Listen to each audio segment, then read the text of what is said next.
خداوند کے زندہ اور پاک کلام میں سے یوحنا اس کا دوسرا باب۔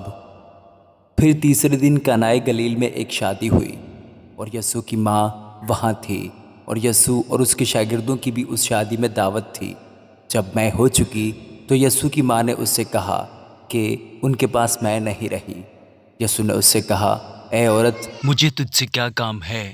ابھی میرا وقت نہیں آیا۔ اس کی ماں نے خادموں سے کہا، جو کچھ یہ تم سے کہے وہ کرو۔ وہاں یہودیوں کی طہارت کے دستور کے موافق پتھر کے 6 مٹکے رکھے تھے، اور ان میں 2 3 من کی گنجائش تھی۔ یسوع نے ان سے کہا، مٹکوں میں پانی بھر دو۔ بس انہوں نے ان کو لبالب بھر دیا۔ پھر اس نے ان سے کہا، اب نکال کر میرے مجلس کے پاس لے جاؤ۔ بس وہ لے گئے۔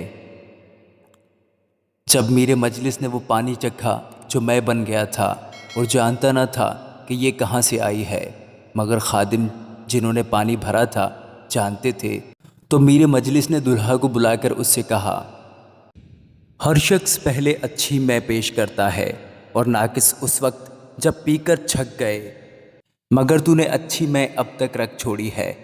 یہ پہلا معجزہ یسوع نے کانائے گلیل میں دکھا کر اپنا جلال ظاہر کیا، اور اس کے شاگرد اس پر ایمان لائے۔ اس کے بعد وہ اور اس کی ماں اور بھائی اور اس کے شاگرد کفرنہوم کو گئے اور وہاں چند روز رہے۔ یہودیوں کی عید فصح نزدیک تھی، اور یسوع یروشلم کو گیا۔ اس نے ہیکل میں بیل اور بھیڑ اور کبوتر بیچنے والوں کو اور صرافوں کو بیٹھے پایا۔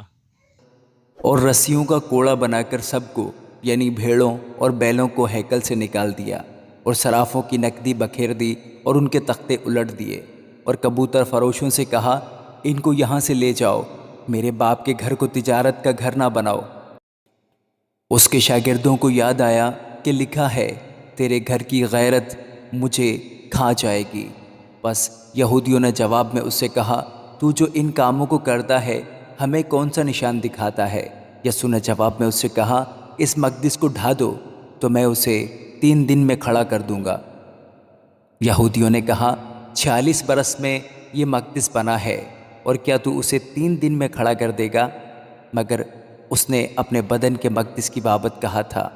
پس جب وہ مردوں میں سے جی اٹھا تو اس کے شاگردوں کو یاد آیا کہ اس نے یہ کہا تھا، اور انہوں نے کتاب مقدس اور اس قول کا جو یسوع نے کہا تھا یقین کیا۔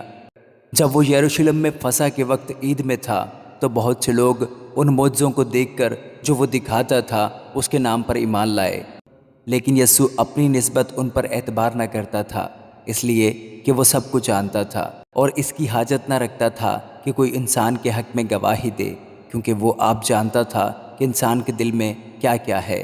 آمین۔